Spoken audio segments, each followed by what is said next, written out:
Hello, everyone, and welcome to Season 2 of the Leaders of Today podcast. And do not worry, I am not going to be the new host. I am just the host for the first episode. My name is Allie. I am on the board for Leaders of Today. And Jordan has asked me, or maybe I suggested it. I can't quite remember. I don't remember either. But today I am going to be interviewing Jordan because, of course, he is a fabulous leader and he has so many great experiences, and we're going to hear all about them today. Sound Perfect. Good? Yeah. I'm super Yay. excited about this. I've never been interviewed on a podcast before. You haven't? No. Oh, geez. And I've never done an interview, so we'll see how this goes. Perfect. But I love how you start these podcasts. He always starts with, tell me a story, which is a very hard question, I realized how unexciting my life is a lot of the times. But I figured a fun story to tell would be my proposal story. Ooh. Yes. So I have been married for 5.5 years, which is crazy. And we were engaged. My husband and I were engaged for 1 year after dating for 2. And at the time that my husband proposed, I was actually in grad school and he was receiving his undergraduate degree. He is a little bit younger than me. So I was in grad school and we both had no money at the time, for sure. So there was nothing elaborate that was going to happen. This was not going to be like fancy dinner, pull out a big ring, nothing like that. I knew that's how it was going to be, and I didn't care. I'm not a jewelry person. So my husband comes in to stay with me for the weekend. This is in April. I already forget the date. Not good. I remember the date that we started dating, and I obviously remember our wedding date, but I honestly cannot remember the proposal date. But it was in April at some point. And he comes in to stay with me, and we go to church in the morning. And actually, what's kind of funny is we got like in our biggest fight ever the day before. And I don't remember what it was about. Doesn't matter, honestly. But that was kind of like the mood this Sunday morning. I was a little bit annoyed with him. He was probably a little bit annoyed with me. We go to church, and then church is over, and my husband is like, do you mind if we sit and pray for a while? So I was like, okay. So we're sitting and praying. 5 minutes goes by, a few more minutes goes by. Literally, they're starting to shut the lights off in the church. And this is not like a common thing that we would do, is like sit and pray for, 15 minutes after the service had ended. So finally I'm like, okay, like let's go. Like they're literally shutting the lights off. And so we're going out to the parking lot. And this was a church that was kind of nestled in amongst a neighborhood. So the parking lot was actually like right around all these houses. And as we're walking to the parking lot, my husband kind of starts laughing a little bit. And I'm like, what's so funny? He said, you'll see in a second. So we get to the parking lot and I'm going to the door because I was driving, and my husband kind of cuts me off. And I'm like, what are you doing? What are you doing? And then he just gets down on one knee and proposes. So he proposed in this random parking lot. At a church. I'm sobbing, I'm like hysterical. I don't know what's going on. But then the funniest thing was there was this woman who was a little rough around the edges. She's wearing this pink onesie sitting on top of her truck. And she has a trach and she's like, I don't mean to be rude, but congratulations. And we were just like, what? And she's like, you want me to like take a video, whatever? And we're like, that's okay.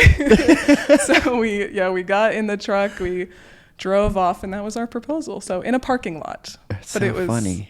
It was exactly what makes sense for us, honestly. That's so funny. That's actually really funny because that's right before I met you. Because I met you right after you guys got married. Yes. So we got engaged, we got married a year later, and that was April 28th, 2018 is when we got married.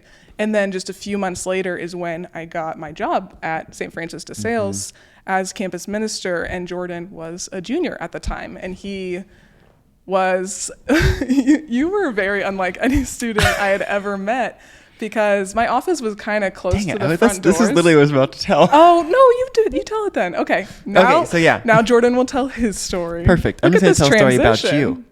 Okay, great. Okay, so. Does that count? It's a story. Okay.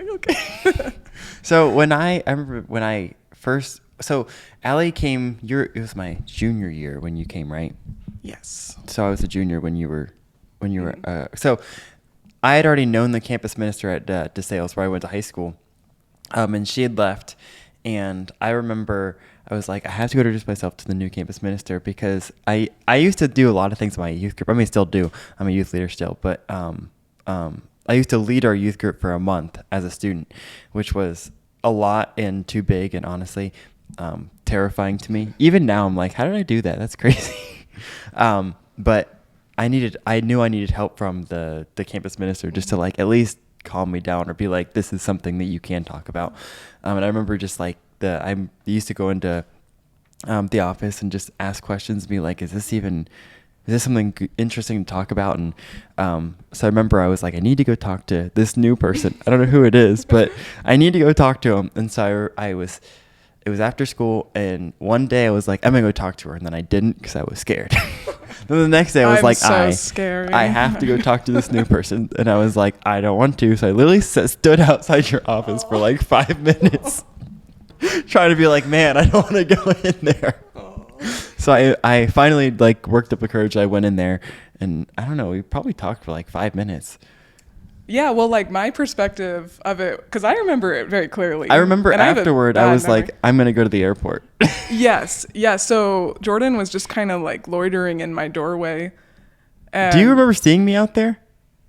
I think you were just like kind of standing there, because I was probably working like on my computer, and I probably was like, oh, you can come in, whatever. And then we just started chatting. And my first impression of you was just how mature you were, and because like I never would have done that if I was a high school student. I wouldn't have just like chatted up an employee. but I was 25 at the time, so I wasn't. I mean, I'm not that much older than you. But yeah, you were so mature and so friendly, and I feel like we had a genuine conversation from day one. And that's something that I feel like I can always tell if I'm gonna really get along with somebody, if I'm gonna vibe with somebody, pretty much immediately. And I feel like that was just how it was with you. And then did we have 9 periods in the day? Is that right? We had 9 periods. Yeah. Jordan, you didn't have a study hall, but somehow he always ended up in my office 9th period along with another girl, and we would just The other girl had a study hall. Yeah, she actually had a study hall. You just skipped class, I guess.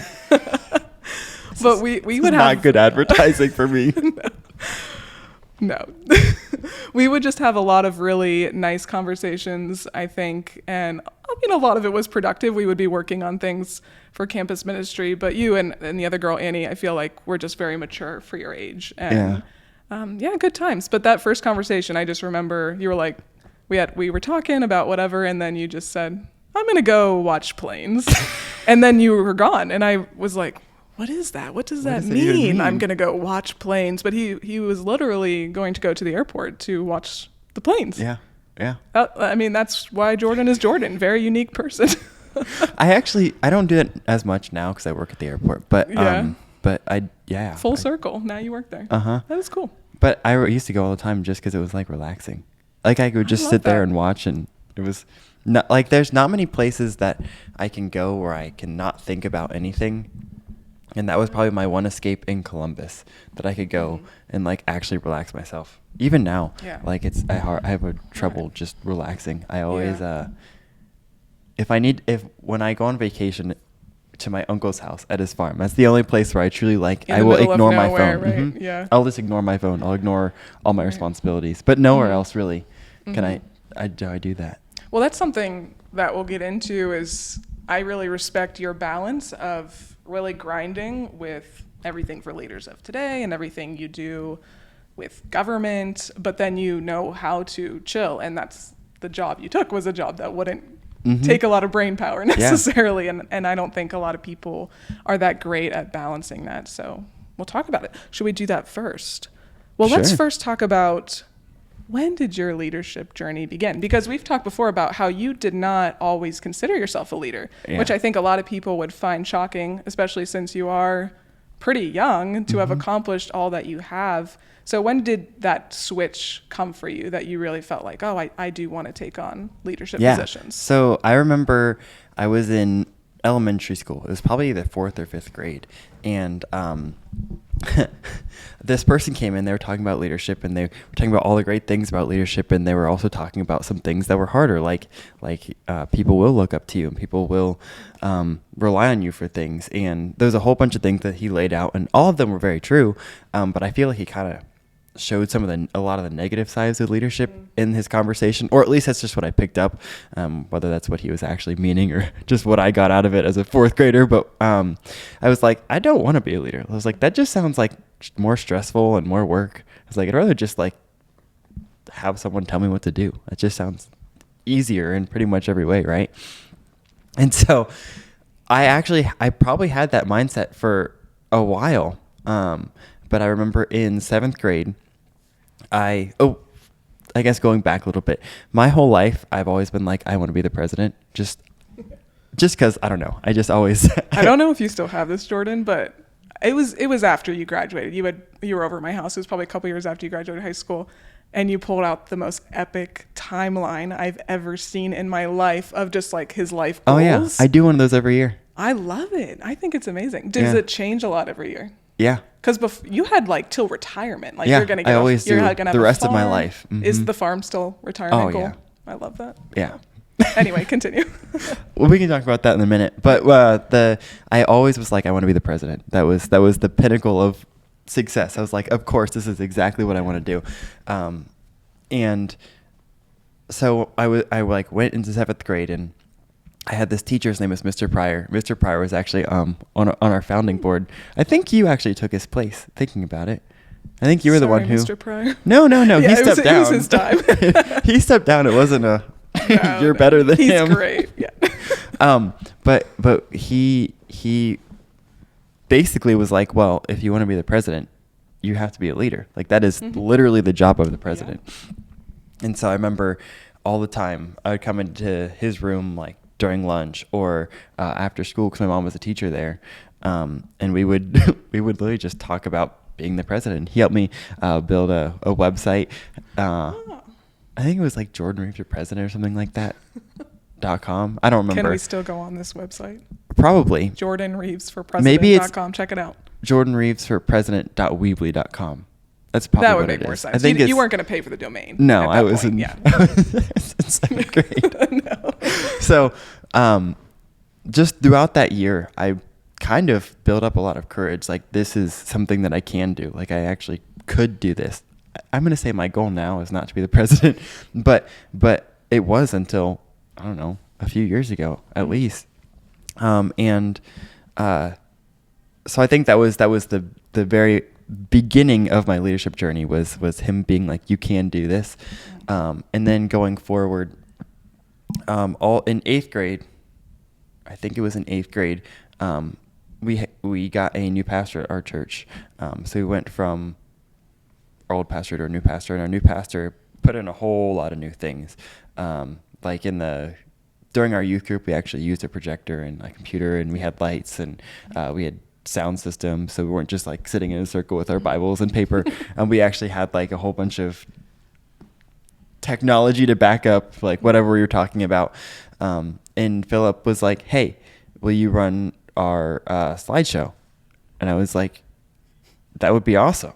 He was like, you should do that. I was like, okay. I was like, when do I need to be here? So I came in early every Sunday, and I put together the slideshow, and I don't know. It was not really a leadership position. It was really way more of a behind the scenes position. But because of that, my peers viewed me as a leader because I was working so closely with the people who were the leaders. And through that, I kind of, I don't want to say gained a following, but people started listening to what I was saying and wanting to follow along. And I think that's leading from the back is sometimes one of the most important things. So that was probably the next point in my leadership journey. And from when I started doing the slideshows and stuff until I graduated, I think my sophomore or junior year, I started Youth Takeover Month, and that was when we took over the whole month of. It was sometime in the fall. We always did it, and we took over the month for youth group, and we gave our pastors a break. And so obviously, there's a whole bunch of steps in there where I became more of a leader in our youth group. And then from there, I went to COLA in 2018, and we talk about COLA all the time on this podcast. So yeah, because half the people on the board really you met through COLA, Izzy right? and Madison yeah. and Gigi. Yeah, that's amazing. Right, yeah. Yeah. So I went to COLA, and through that process, I literally changed my life. I remember that Thursday, my dad was like, I came home from COLA, and he was like, "Where have you been all week?"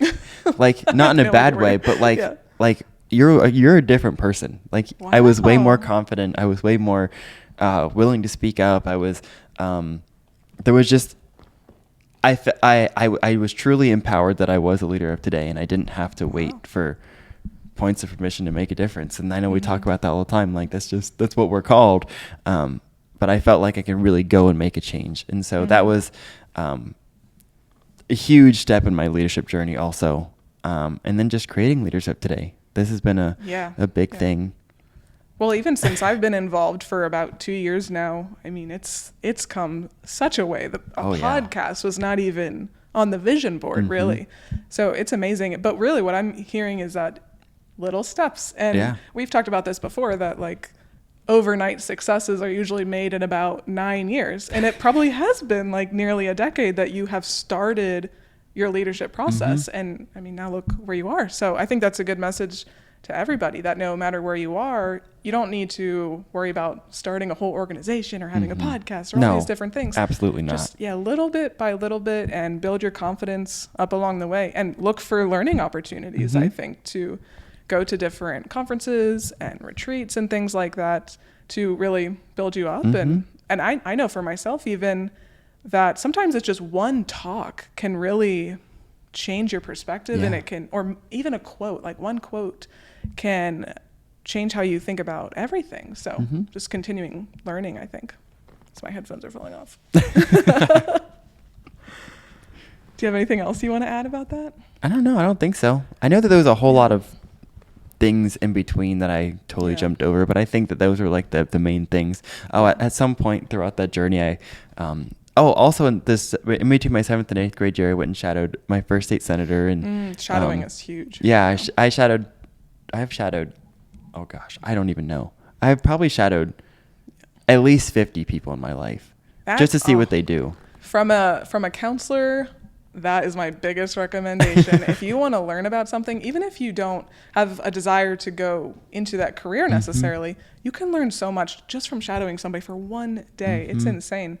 And something that I don't know if you do it anymore, but I remember you told me that you just go to interviews for fun. Oh yeah, like job interviews? Yeah. Yeah, which, I mean, who does that? Just Jordan. But how much have you learned from that, do you think? Oh, yeah, so much. I've learned so much from that. And I especially, I don't get to do it as much now, just because my schedule is so busy. But if I would go and schedule one now, I would absolutely do it for like a position that I'm not qualified for, and see if I can get it. Like every time, it's just more fun. It's more of a challenge. Because if you go in and you already know you're going to get the job, it's like, it's not fun. And when you actually need to go in for an interview for like a real job that you actually want, you're way more comfortable. Right. I am so comfortable doing like job interviews. And honestly, that's great.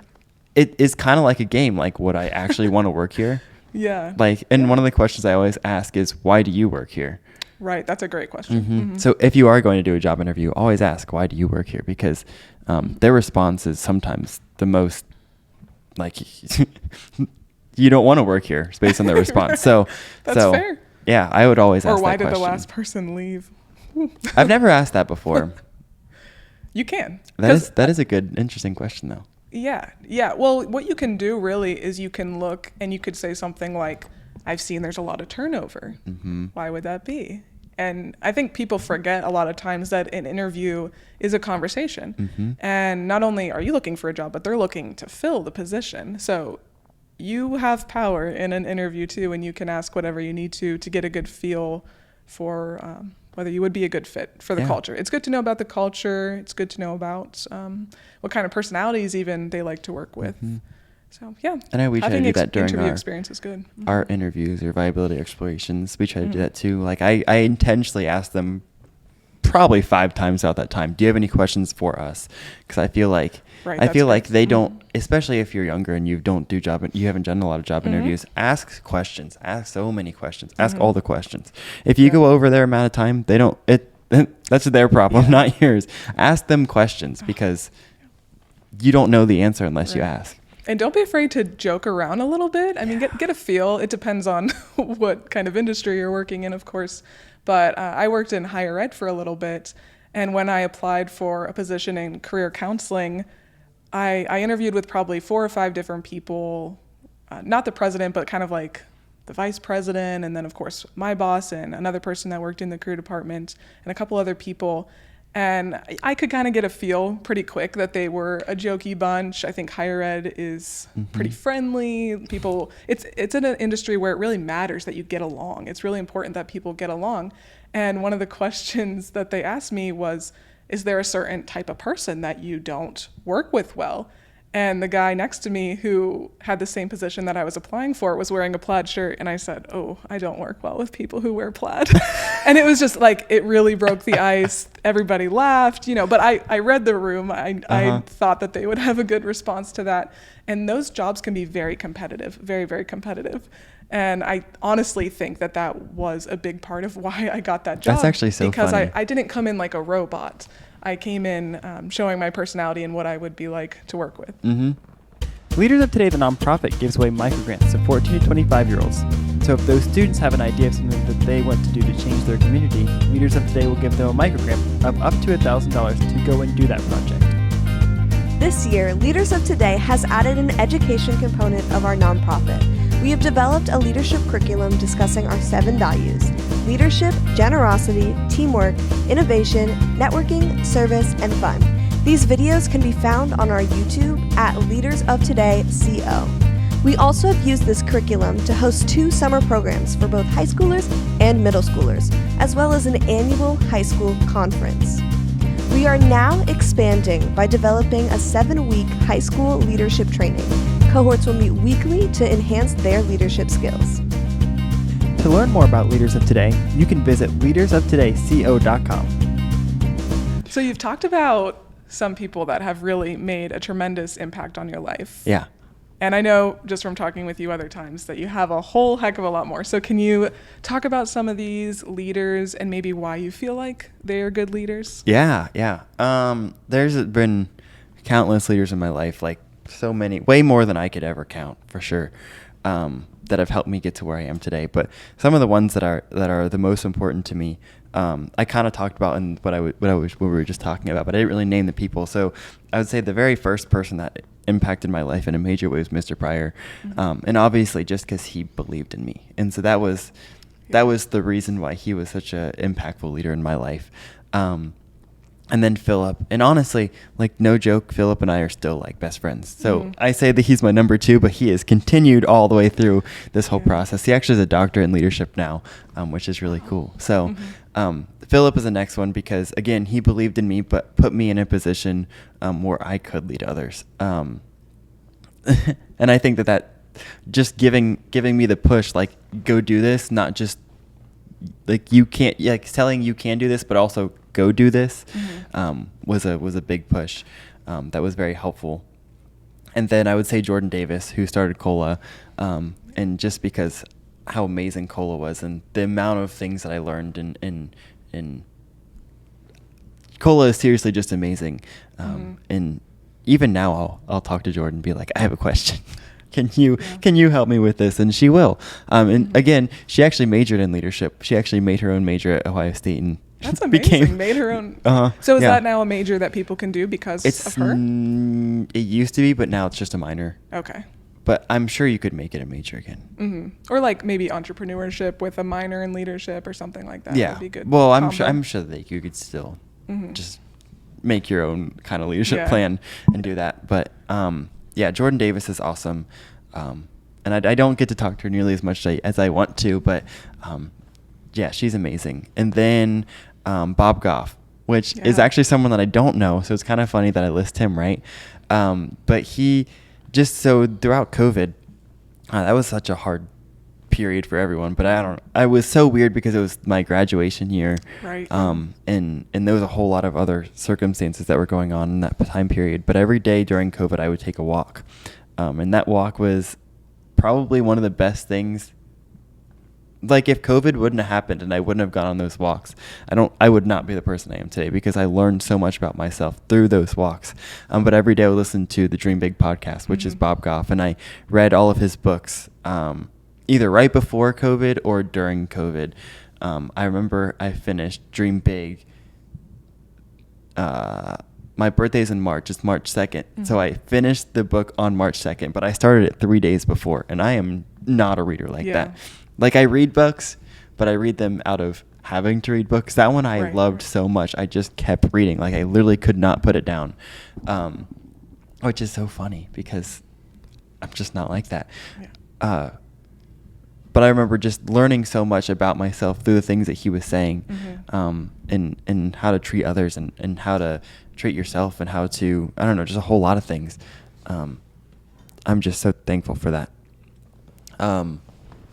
And then finally, I always talk about you last, and how amazing Allie is. And Allie, honestly, seriously, is like my big sister. I actually tell everyone that. I'm like, I don't have any siblings, but I have like 2 little siblings, and then I have Allie, and she's like my big sister. So Well, it's funny because when I took that job at DeSales, I was in a unique position as campus minister, because obviously I still had authority over you guys, but I definitely did have a good connection with everyone who was on my peer ministry team. And I have siblings who were sophomores and seniors in high school at the time. So your brother's actually younger than me, right? Yeah. So when I looked my sister's 23. Okay, so she's just older than me. And my baby brother will turn 21 next month. I'm 10 years older than him, so that's cringy. But I looked at all of you guys, I think, as my little siblings. And I'm not still in contact with everyone, because it was like 40 people we had on our peer team. But I mean, I'd say 10 I still talk with pretty regularly. And then obviously it's pretty crazy. Yeah, I'm closest with Jordan. But a few of them I talked to. Was Faith on the A team? She was, yeah. And Faith I didn't actually know quite as well, because she was very quiet. Yeah. But actually, something her mom said to me at one of our closing prayer services, I still remember to this day. And it really, to me, if you say something kind to somebody, just know that that's probably going to stick with them for a long time. Like, words really do have meaning, both positive and negative. But her mom said to me, oh, like, Faith really liked working with you, and she kind of sees you as like a big sister. And I just was so touched by that. And I can like picture where we were standing when her mom said it. And it just made me feel so good, because that's kind of what I wanted that relationship to be like with you guys, was take some wisdom that I have maybe learned over the years. Yeah. And of course, everything was from a Christian background and everything too. So I tried to be a good influence to you all, because I actually went to the same high school. And I remember thinking, I wish I had someone like that at that time. Yeah. Because I have an older brother, but I don't have an older sister. And my older brother's only 2 years older than me. But I think it is nice to have somebody who is still pretty young, but has been around for a little bit, maybe has gotten through college, has lived on their own for a while, has dated, has been in relationships. So I would talk about all that kind of stuff with you guys. And yeah, I'm very grateful that I have these friendships with you all now. Yeah. It's really wonderful. Now I don't know what we were talking about. Oh, you're we were talking about leaders. Inspirational people. Inspirational people, yeah. My last one's always Allie. Yeah. And honestly, I don't know. I think you just encouraged me to be a better person, and all there's so many things that I feel like we talk about that it's hard to talk about with anyone else. And I think it's just cool you're that an I only get to talk child to you. too, Yeah, and it's so just you don't me. have that sibling. No. Because I that's why I do love having 3 siblings, and now I've got a lot of siblings-in-law. It's really nice to have that relationship, and cousins too. Do you have many cousins? Yeah, I have 5 on both sides. Wait, 4 on both sides. 4 I'm on the both 5th sides? on both Okay. sides. Yeah, so there's something about that relationship, that like sibling-cousin relationship, that I think is hard to find even in friends. Yeah. Like they say you're lucky to have like one true friend, and I have found that more and more over the years. And I am very proud to say that you're a good friend, and I do look at you as a little brother too. And he inspires me very much. You're just talking about cousins, and we just had Thanksgiving, and for Thanksgiving, all my cousins come to my house, and we make videos called the White House Kids News, and it literally is like just news videos of like what we were doing that day. And sometimes we play this game. It's like president, so we like elected president and vice president, and it literally is just like whatever happens during the day, we'll just record it and put it in the news. But it's so much fun. I was actually writing in my journal. I was like, I wish that they knew how much I actually like loved them and appreciated them. Yeah. Because I feel like that's it's so nice. there's no one else. I don't know. It's just it's Yeah. just different. You're right. It's totally different. Siblings, cousins. And you're like 10 years older than I'm them. 10 so- years older than the closest cousins on that side, Right. and then they go a year down from there. So the first two are twins. So they're, how old am I? 22. They're 12, and then my other cousin's 11, and then his sister's 10. Mm-hmm. So they're looking up to you. and Yeah. everything you do with them is making an impact. It's a good thing it's a positive impact. Whew. I'm glad. Yeah. But this leads me to my question that I ask all the time, and I'm sure you all think about it all the time too. Jordan, just how do you do it? How do you balance everything? How are you so mature for your age? And I think your influences make an impact on that, as we've talked about. But take us through a day in the life. A day. Well, okay, that's so hard. It's like asking me typical what I do Tuesday. as leader or executive director. I don't know. Right. It just depends on the day. So right now I do work in the evenings. I work at the airport in the evenings. So I do airfield maintenance, which is really cool. So I go there at 3 and I end at usually 11 unless it's snowing, and then we can stay upwards till 3 in the morning, depending on. And you if it like that, snows. right? Yeah, it is fun. So, so I guess as an airfield maintenance, whatever I am, we basically just make sure that the airport is safe outside. So anything outside, anything from cutting the grass to painting the lines on the runway, or putting up signs, or plowing the snow, or just anything having to do with keeping the airfield safe is what we do, which is really cool. I get to do so many things very that I don't know anyone else that does them besides that are outside of my department. Then I get to drive giant trucks and just do a lot of cool things. And I love my evening schedule because I actually get to do Leaders of Today work during the day. And then when I get off work, or when I start work, I can use other things other than brain power to get to make money, I guess. I don't have to use my brain nearly as much as I do at Leaders of Today at work, just because it's just not a super high brain functioning job, which is super nice. Driving trucks is so much fun. I love my snowplow. It's giant. Yeah. Well, something I've always admired about you since I met you is that you are just very atypical, I think, from not only someone your age, but just from someone in our culture here in the U.S., especially in the North, in a city, is that you didn't feel pressured to just graduate high school and then go complete a degree and then maybe go look into a master's. You recognize very early that experiences and relationships are really what matters most, and you want to take a job that makes you happy. That's not necessarily what people look at as, the most prestigious kind of job. You really just take it bit by bit, day to day, month by month, year by year. I'm so impressed by how you truly do what's best for you. And by you not taking some crazy corporate job or still being in university or grad school, you've been able to grow Leaders of Today to something incredible. And I don't think that's typical at all for young people. You were asking about how I'm so mature, and I think that one of the things is honestly just because I'm an only child.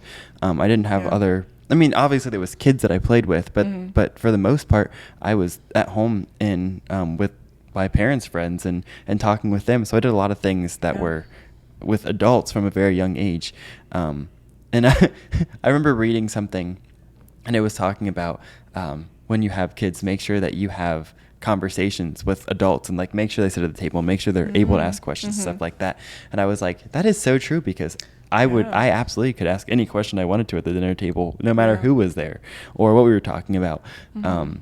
And I've asked your mom this question, how do I get a Jordan child? When I have a kid, how do I make them like Jordan? And she said that, I just drug him around with me everywhere. It literally, I would just do, anything that they would do, I would go do with them. So and you have if they wanted to go on a run, shout out. Yeah, my parents are awesome. I love them so much. They're seriously so awesome. They're cool. They are the perfect balance of cool, friendly parents, but obviously they still discipline you and expected a lot from you, but very, very much achieved that balance. And they I think. disciplined me a lot when I was really young, so that when I was older, we didn't have the issues. Right. Yeah, I remember when I was good. even when I was really little, I would get disciplined for doing things. I remember I've always loved trucks, which is probably why I love my job right now so much, because I get to just drive giant trucks. Like yesterday, I got to drive our snowplow, which is basically a semi truck, and then I got to drive a front loader, and then I got to drive a dump truck. Like that's just awesome. That sounds like my just nightmare. all night. Sounds amazing. What do you mean it's a nightmare? But I always loved trucks, and I love trash trucks more than anything, which is ironic because of your dad, and I guess Ryan too. Yeah, my dad and my husband both work in the waste industry, Yeah. so it is funny. Yeah, so I always get a job with them. Nah, I'm okay. I like mine better right now. Yeah. But I would go out, and we had 2 trees in our yard, and one of them was closer to the house, and one of them was further from the house. And the one that was further was almost right by the sidewalk. And I wasn't allowed to go past that tree unless, like, my mom was with me, right? And so I don't remember what day the trash truck came now. I think it was either Tuesday or Wednesday. I think. I don't know. It doesn't matter. But but I would way more than I should run past the tree because I just wanted to see the dump truck or the trash truck closer. And you made those guys or girls, there are little women in the industry, but there are some women. You probably made their day so much by just being excited about it. Well, this is not this is not a good story. No, just kidding. But I would always get in trouble, and I would always get disciplined. Yeah. And so even from a super young age, like, and I know that's such a dumb thing. Like, I wasn't gonna get hurt. I wasn't even to the sidewalk yet. But it was a rule, and so I realized, like, I realized this is something a boundary that I can't go past. And from a very young age, I knew that, and I actually didn't really push the boundaries a whole bunch with my parents, at least, because I knew that they had I knew that they had reasons behind why it was to keep me safe. That's so funny because you and I were both INFJs, the most rare personality type. And I think a big part of that personality is like you will be a really good rule follower if it makes sense, if it's a logical rule. And if it's not, there might be some I'm issues. really bad. Right. Yeah. But I was kind of always the same way. Like if my parents disciplined me and it made sense, like I think I was pretty well behaved. But yeah, I probably would be a little backtalky if I didn't agree or if there was not a good explanation. But I think that is kind of part of the personality and having a lot of passion about things for sure. Actually, it's kind of funny because, well, if we talk about the times that I push back a lot, I, like you were talking about earlier, I do a lot of things with the state government or city government even, and in a lot of those conversations, I push back a ton because I'm like, this doesn't make any sense. Like, what do you mean you're gonna make this decision? Like that literally makes no sense for what you want or what we want. Like it's literally it's for one outcome, and it doesn't make sense for the betterment of all people. Like, well, that's just stupid. It is funny because I remember when I knew you at DeSales, obviously I wasn't having like a ton of conversations with you, and you were talking about how you want to be president and everything. And I remember thinking, oh, Jordan's like too nice. Like, I don't know if he could like stand up for things or whatever. And then, when we started getting to know each other better once you had graduated, and especially since working with you with Leaders of Today, I feel like you do know that balance very well of you're a great boss and you're wonderful to work with, but you are very content to say what needs to be said, and you'll absolutely stand up for yourself and for what's right. And I think that goes back to the INFJ personality for sure. Yeah, I will say that I struggle sometimes, especially actually I've asked this question a lot, so we've already recorded a lot of the episodes for this whole season, but I asked this question a lot, like, what do you do for fun to different people? And it's because I struggle to do things for fun. Like I'm always working. I don't remember where was I going with this? What did you just say? You just said something that reminded. Oh, the balance. You're talking about the balance. And I feel like maybe it looks like I have a better balance than I do sometimes because I feel like I do work a lot, and I do. And I am absolutely willing to have hard conversations with people, especially within leadership today, because I know it's for the betterment of the organization. But I really do struggle. Like those are really hard conversations, and I actually for like weeks will either dread them or be like, I should have said this thing, and usually until I see the person again and everything's okay, then I don't have closure and I'm not okay. So if I go, I remember I had a meeting with someone. It was the end of the summer. I think it was about the end of the summer, and I actually didn't get to see them until last weekend.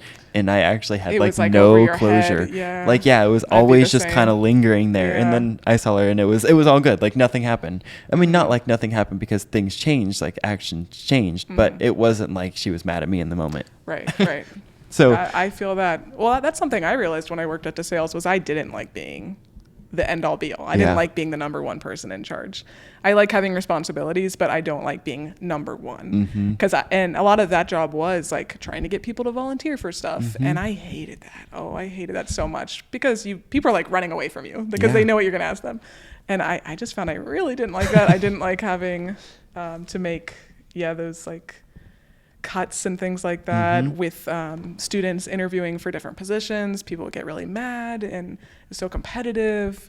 Like for our peer ministry team even, we had 40 kids total at the end, but probably 100 plus applied. And so I had to make all those cuts and then people get mad at you. I have a hard time with that. And then you probably even had to cut more because you had to have leaders for Kairos and stuff. Yes.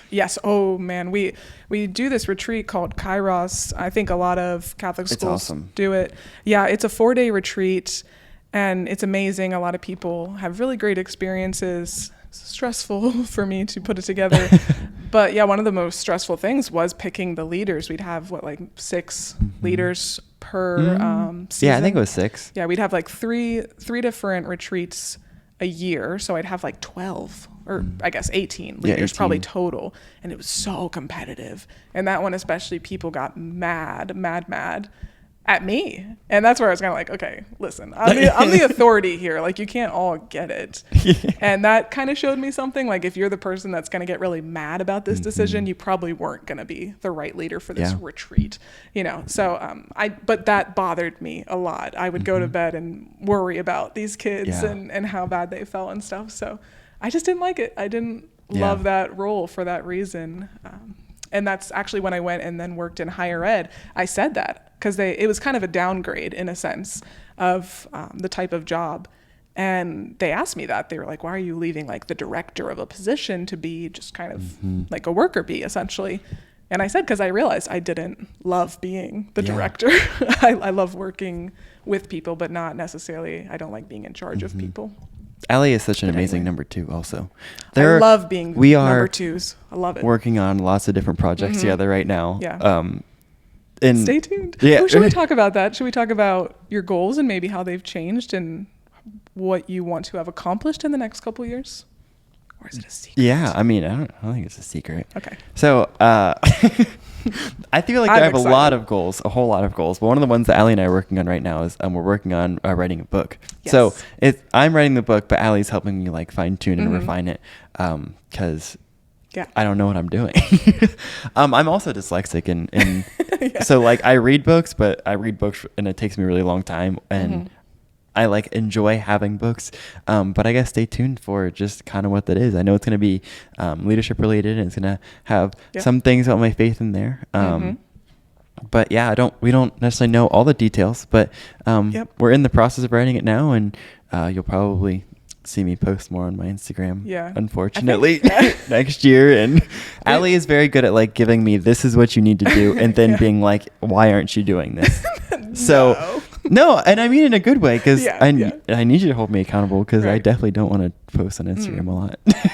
Yeah, well, that's something that is, we're just talking about this, like it's an unfortunate reality of just anyone who's trying to be an entrepreneur or grow your brand or anything like that, is even if you're not that into social media or marketing, like you kind of have to do that, which that's just kind of part of it. But we've got a whole almost like leadership series. I feel like that is coming. Yeah, and what we probably talk more about, than one book is what she's saying. Well, this first one I think will be more focused on almost like a how-to guide for youth on leadership. So it'll incorporate your story and maybe other people's stories too. And I'm really excited about it. The goal is once we actually write it to have a workbook to go along with it. Yes, that would be amazing. Yeah, so we've got a lot planned. Maybe he'll help me start my own podcast. Absolutely, hands down. Yeah. You just tell me when. Right. We did a summer series last summer, and I'm sure it'll happen again next year. And the topic that I was doing it with my dad. Oh, the summer programs that we were talking about? Yeah. Okay. Yeah, we were talking about leadership kind of generally, But one of the points we were talking about is whether you are a visionary or strategic leader. And we both are we're both very visionary very leaders. visionary. We love to Extremely dream. visionary. Yeah, and that's why we have Madison and, And Faith, and Izzy, Yeah. who like really are like, okay, what are the steps to They're like, get this done? We need to do this. Like, stop thinking of things. Just how about we do what we're doing now? Right. Stop dreaming about what you're going to do in 10 years and Yeah. do what we need to do today. Great news! Did you know the Leaders of Today podcast is now on YouTube? You can follow our YouTube channel at Leaders of Today CO. It also has the curriculum that Leaders of Today has developed over the past year on it. Wow. I got to check that out. And you can also follow us on Instagram and LinkedIn and where else? And Facebook. And Facebook Yeah. at Students Leading Today. Yeah, so go follow along to see what we're up to now. It's all of our nonprofit stuff, but also has all of our podcast things. Oh, Yeah. and you can also go to our website, leadersoftoday.co/podcast, and then you can comment and see the people on the show and people from last season, and Yeah. you can listen to us wherever podcasts are. Lots of good stuff. There might even be puppies on there. Maybe even puppies. Right, Gibby? So what has been your favorite part about being a leader, being a founder of an organization? How's that been for you? My favorite part of being a founder or a leader, I think probably just our team. I think it's just awesome that somehow, like, all of these people agree with the mission and actually want it to go forward and do so much work to actually make it successful. I'm so thankful for our team, like so thankful. And I think that's my favorite part, is just encouraging them all the time. Like, obviously there are issues and I have to fix the issues, but I think for the most part, we all get together really well, and like, it's just an awesome team. They're awesome people. And we really do get along, like all of us. They're like, Totally.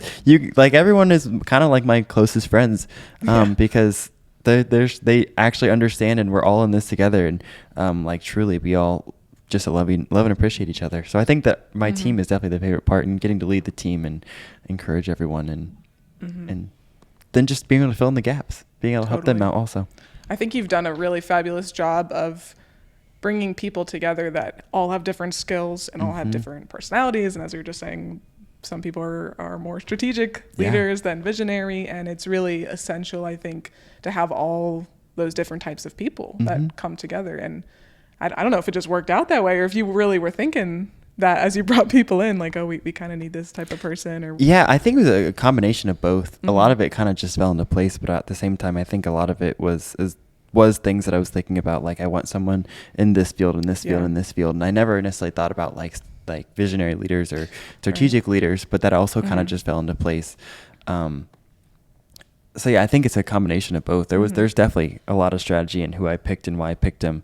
And we're actually looking for new board members now too. And so there's a lot of thought that goes into it. Like, you have to work with these people for the next 3 years. Yes. Like, you can't just be like, oh, go away now, Uh-huh. if you really don't like them, unless there's actually a big issue. So when you're finding new people, it really is it's a big challenge. Yeah, and I feel like you've been able to now reflect, especially since we are doing a lot more projects in the community, about, okay, where are the gaps? What kind of people do we need? Whereas when you first started out, it was, okay, let's fill up the board. Yeah. Right. Yeah. Yeah. So that's good. So if you're interested in being a board member, Let us know. www.leadershiptodayco.com/podcast. And there's a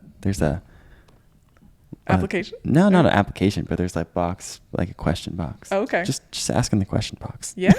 Yeah. We'd love to have you. Probably. Maybe. I don't know. No, but that's been my favorite part of being a part of the organization as well, is one, it gives me, since I don't work in counseling anymore, I feel like it kind of fills that hole for me. It's a service opportunity, I look at it as, and just being with everybody, I think, is a lot of fun. And I mean, a lot of you guys are almost 10 years younger than me, more than 10 years younger than me. And yeah, like you even push like me. Gigi's like 18. Oh my gosh. It's crazy. I look up to you guys so much. It's unreal. Because I was always like a good student and stuff, but I never would have taken the initiative to do the kinds of things I wasn't that you always guys are a great doing. student. Dyslexia, it's okay. Well, I guess. Apparently skipping class too. You made that sound so bad. He always had I permission. didn't skip class. he I always had permission to leave. It wasn't like I was skipping lectures. No. Your mom's watching. Yeah, right? It's okay, Erica. Well, okay, so that's a very good thing about being a leader. The organization as a whole, all the people. What's been the hardest part? The people, absolutely. Our team has How did I definitely been know the you were gonna hardest say part. that? They're absolutely my favorite part, Yeah. and they're absolutely the hardest part. I feel like Yeah. just anytime you're working with people, there's going to be issues, and in navigating those issues, and especially as friends. Yeah.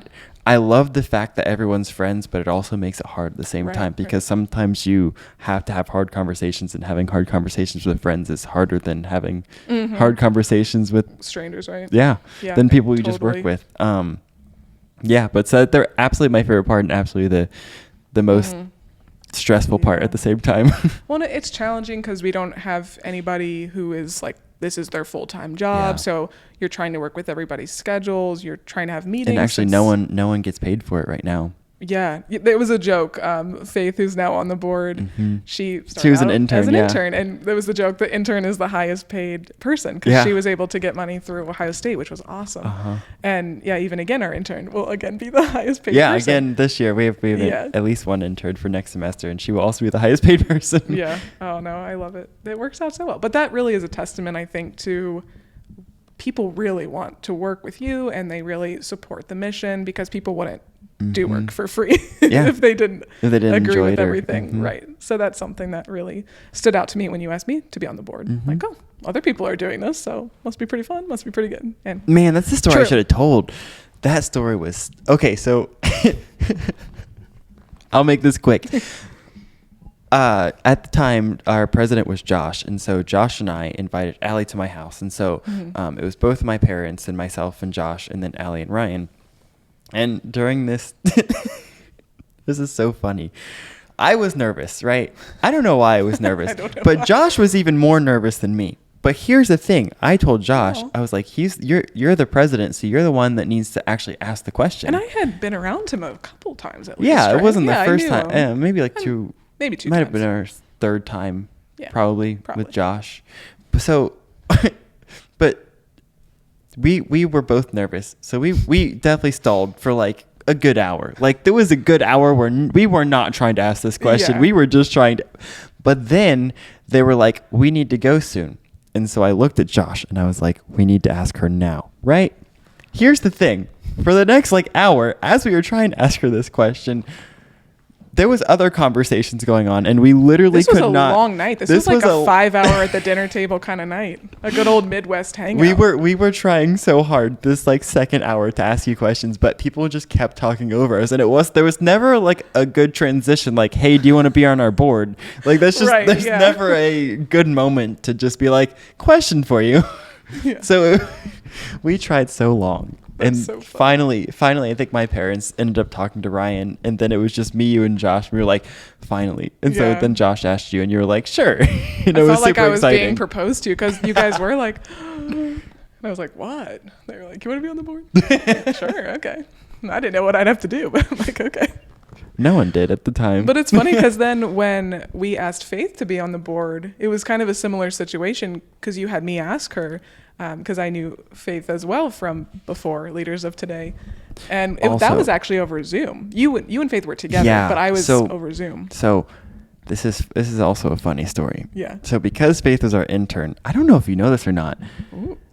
This might be embarrassing, really, for me. I think I Oh, told is you that this. for me? I think I told you this at Okay. some point, but I didn't tell you this beforehand because I don't think that I really knew. But when Faith was an intern, I had to fill out a bunch of Appler forms, like how'd you do and whatever. Mm-hmm. So at the very end, it was like, how'd you do? What are the things you like? Strengths, weaknesses, and the last question was like, do you have anything else to say? And we'd already made the decision that we wanted Faith to be on the board.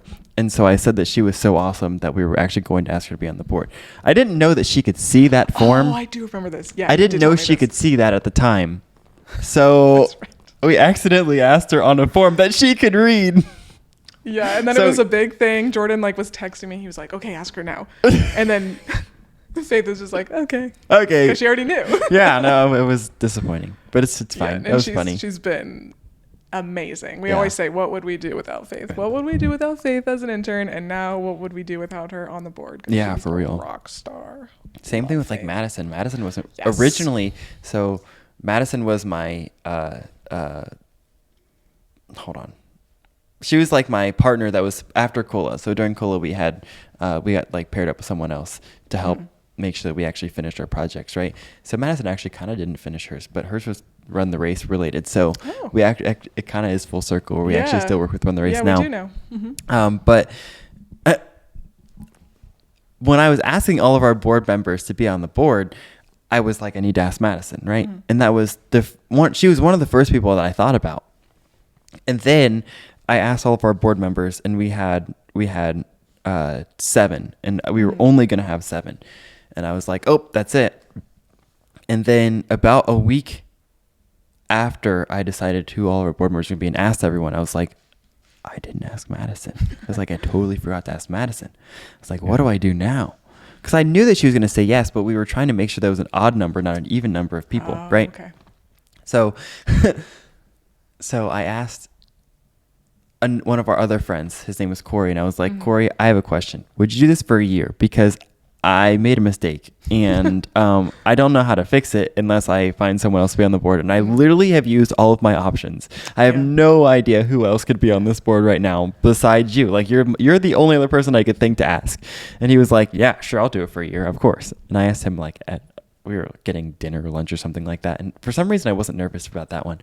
But then I remember asking Madison, and she was like, yes. And I was like, oh my goodness, I can't believe that you were almost not on the board. Like, Yeah, what especially would we do looking back without her? now, I have no idea what we would do without Madison. No Yes, clue. She holds us together. Yeah, for real. Well, yeah, talking about Madison, we love you, Madison. My next question is, what is one characteristic that you believe every leader should possess? So what about Madison do you think makes her such an exceptional leader for leaders of today? I think one thing is just when especially when you're in leadership positions, just have confidence. Just be confident in she's yourself. Very confident. And I think that, obviously there's a lot of parts of leadership, and we talk about communication a lot. We talk about generosity, and just all of our values are all very important parts of leadership. But I think that one of them that we don't talk about enough is just having confidence. Yeah. Right. Just believing what you're doing is right, and also just communicating with other people. Like, is this the right decision? Ask questions. I always say, just be curious. If you want to be successful in a job, I always say, work hard and be curious. Ask a bunch of questions. Try to learn exactly what you're supposed to do, how you do it.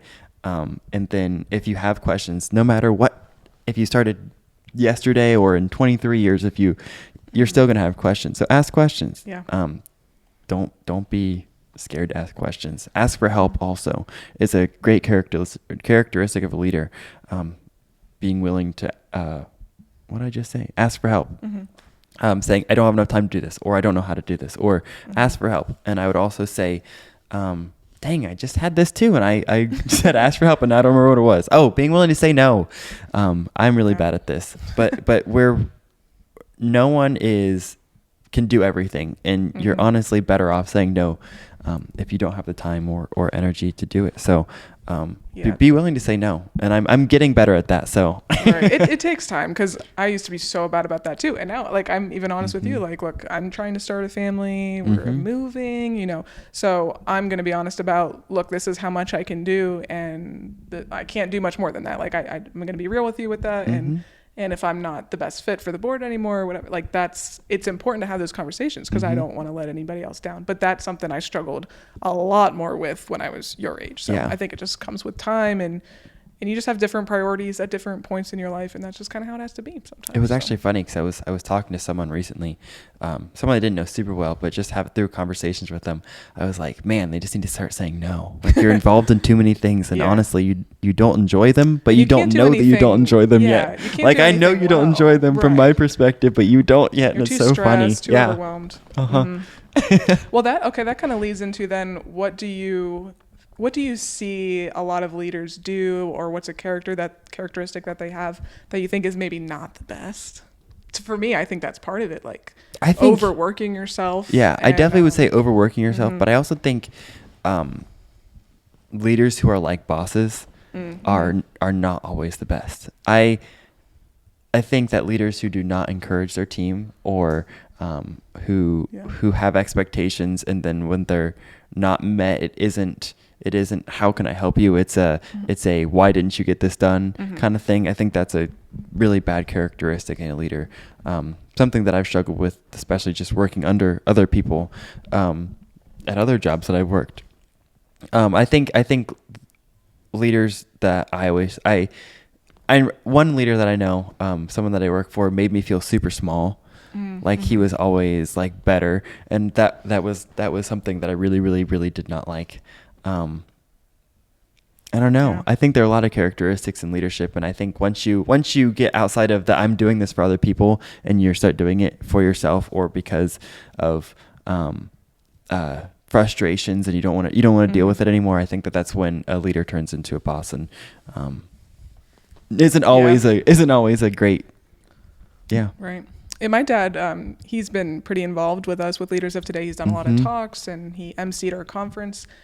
Maybe he should come on and do his little bad leaders, good leaders talk, because he played football at Penn State, and he's worked in the waste industry for his entire career, and he's had a ton of different bosses. And he did a really great talk for us at our we had a retreat, our board retreat, and we all really enjoyed it. And he was just talking about some of the good qualities. I think literally bosses. Everyone took notes. I think everybody took notes. Yeah, he said that to me later. He was like, everybody was taking notes. He said even Jordan's mom was taking notes. Yeah.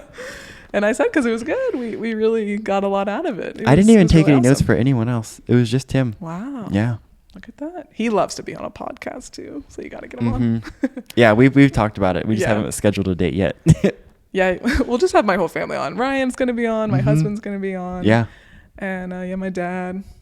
Gibby and Bernard, her dogs. My dogs will be on. Gibby and Bernard on the podcast. Bernard could talk enough. He really could. Gibby, not really. It might like hurt your ears. Just whine, a little high pitch. Take out the earbuds. But we've just been chatting. So, just rapid fire. Okay. What advice would you give to young leaders starting out? Yeah, I would just say that you really are a leader of today, and that you honestly, you don't need points of permission to make a difference. You really can just go out and change the world now. And don't let people hold you back, because you have the knowledge, and just being willing to do it is such a great step. So I would definitely say just go and do things. Yeah, I love it.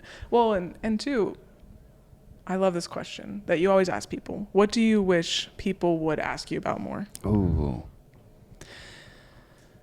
I think the thing that I guess I wish people asked me about more often was just Leaders of Today. And I know obviously it's the Leaders of Today podcast, and so everyone knows me from Leaders of Today, but I think in a lot of areas that outside of Leaders of Today, people don't actually know what I do. Right. So they know that I have a nonprofit, or they know, a lot of people know me from the government. They're like, oh, I know him because he advises X, Y, or Z. Or at work, they're like, oh yeah, I know him because I work with him, and he's friends with this person or this person. But I feel like in all the worlds that I'm in, they don't mesh together a lot very often, because well, you're like we do who like from the airport's going to know someone right. from the government, or who from the government's going to know Leaders of Today, Yeah. because Leaders of Today is so small right now. So yeah. Nice. Well, the quote that I want to end with, because Jordan likes to end with a quote.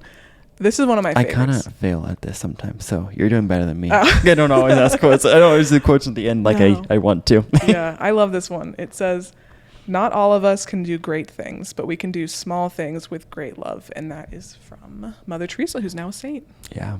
She was a cool person. Yeah, cool. I think one of the, I was talking about my walks earlier, but I think that one of the things that I love about that is during my walks, I would literally go every single day, like Sunday through Saturday. Like I would unless it was raining, and actually even when it was raining, unless it was thunderstorming, I was going on a walk. I wasn't going to walk with my umbrella in the thunderstorm, but I would actually get to know a lot of the homeless people. And so I would intentionally every day put an extra 2 or 3 quarters in to make sure that I had time. Like if I ran into someone that I knew at that point, to stop and just have a conversation with them. I feel like sometimes we what people need, even if they are homeless, is just like to be treated like a person Right. and just have a conversation with them. I was in high school. I was a senior in high school. I had no money. Mm-hmm. I couldn't give them money. But what I did have was a little bit of extra time. Everyone had extra time during Respect, COVID, right? treat them like a human yeah. being. So we would just have conversations, and even now I don't get to go on walks nearly as much as I wish I could. I honestly don't even know how many I got to go on this year. Maybe 20 or 25. But even I'll see some of them now, and I'll still stop and talk to them. So yeah. And that kind of goes back to what we've been talking about this whole podcast, is like the things that you say matter, and that's a big part of how you became a leader, was people just speaking to you and encouraging you, and that really makes such a big difference. Absolutely. Yeah. So do you have anything that you want to talk about really quick? You have anything you want to add?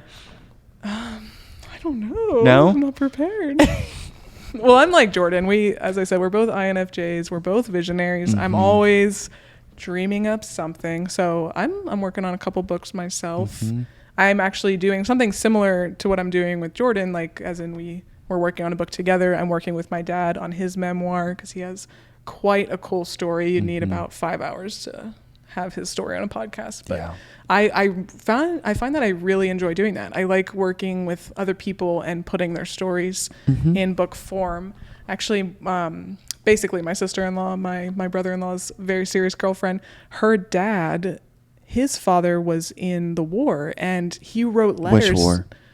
World War II. II? Yeah, I think Okay. World War II. And he wrote letters to his family like every day. And they have all these letters. so cool. Yeah, and I said, let's make this a book. Yeah, that's and so, so cool. yeah, as soon as I finish your book and as soon as I finish my dad's book, I'd really your like to next one? start working on that with him. I think that would be so cool. That would be awesome. Yeah, because I'm a big historical fiction Yeah, I love lover, and having I these just real love letters. history. That actually is something that I wish people asked me about more often. I love history. I love going to yeah. one of my goals is to go to all the presidential libraries, and then I That'd also be want to go cool. to all the state capitals. I've always already been to like 12.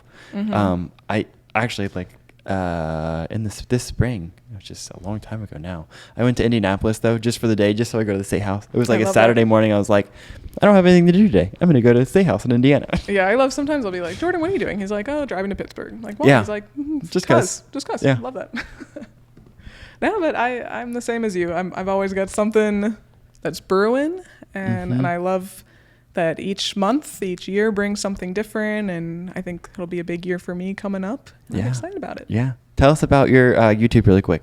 Shout yourself out. Don't just Oh, jeez. don't just put it on me. Yeah, so something that I started doing a few years ago was thrifting. I love thrifting. I love a treasure hunt. So I'll look for like really cool vintage pieces or just high quality pieces. And I have a huge closet, and I just have my own little Poshmark business, and I sell them. And it's kind of like going towards paying my student loans off, honestly. But what I was just talking about with some of my friends and with my husband is that once I have my loans paid off and we're in a good financial position, we're settled in a new home, maybe have a couple kids, I'd love to start my own nonprofit.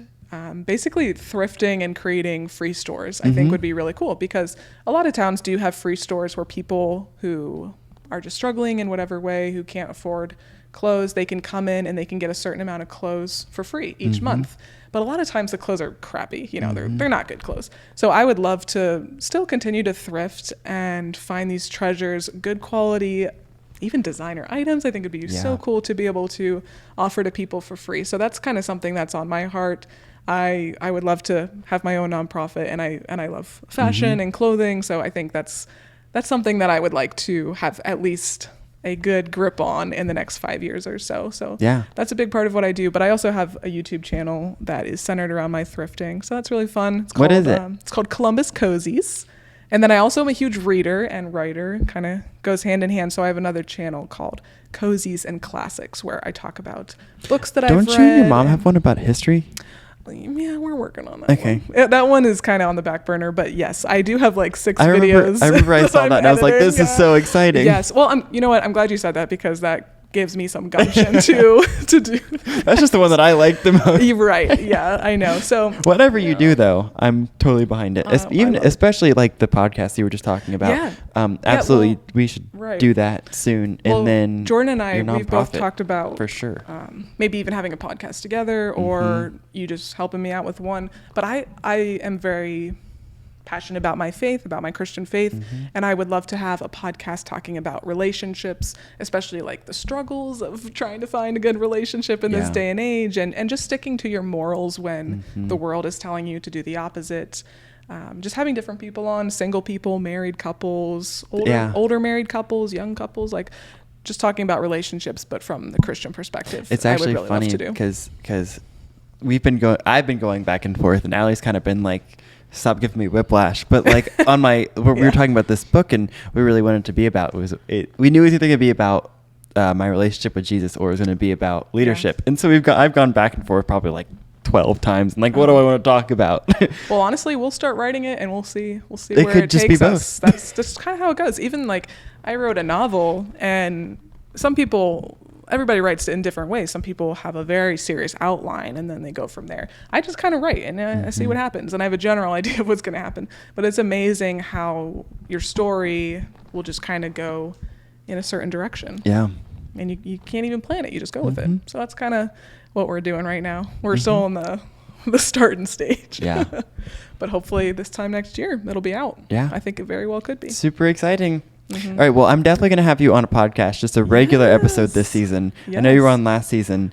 I don't even remember. We talked about, I don't remember what we talked about. I don't remember what the topic was, but I remember more like the counseling and I remember the one balance. thing that I remember taking away from that the most is that you were like, on certain days do certain things. Yes. And I have started doing that, and it has been. I need to take my own advice. It has helped me so much, especially when I work in the evenings. When I work during the day, it's a lot harder, but when I work in the evenings, it's so helpful. A good morning routine and just having a reasonable list of things to do every day, I think, is massive. Well, but you were saying like on Monday so like usually during a normal week on Monday I do all of my things that I need to do, like take care of myself, and then Tuesday is usually my Sabbath, so where I don't do anything. Wednesday it's usually my day at church. Thursday is the most heavy lifting. Leaders of today mostly like sit down, send emails, things that I don't necessarily do on like a normal day. And then Friday is usually like my meeting day. So I meet with you usually, and I meet with Faith and Madison, or we'll have other meetings with other people. So just like you're like laid out like that. And so I did that, and it's been so helpful. But I think so. It's less overwhelming for your brain than trying to do 5 completely different things in one day. Because I'm like the same as you.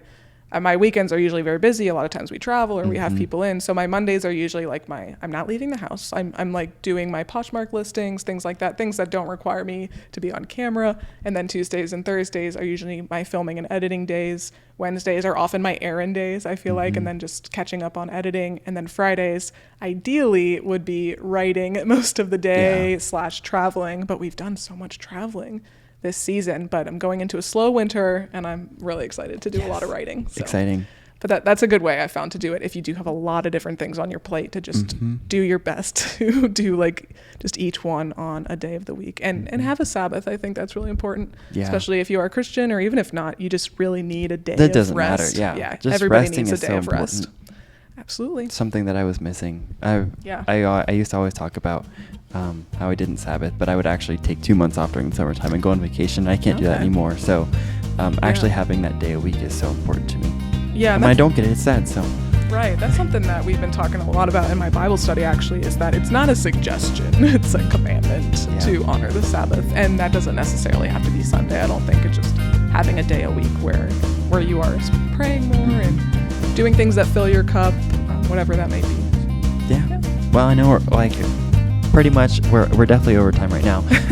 But we will definitely have you on the podcast again. Absolutely. And, I'd love to be there. Yeah, and we'll continue the conversation. Yes. I'm super excited. Yes. Thanks for being here. Thank you. Thank you for thanks for having interviewing me. It was fun. Bye guys. Everyone. Bye.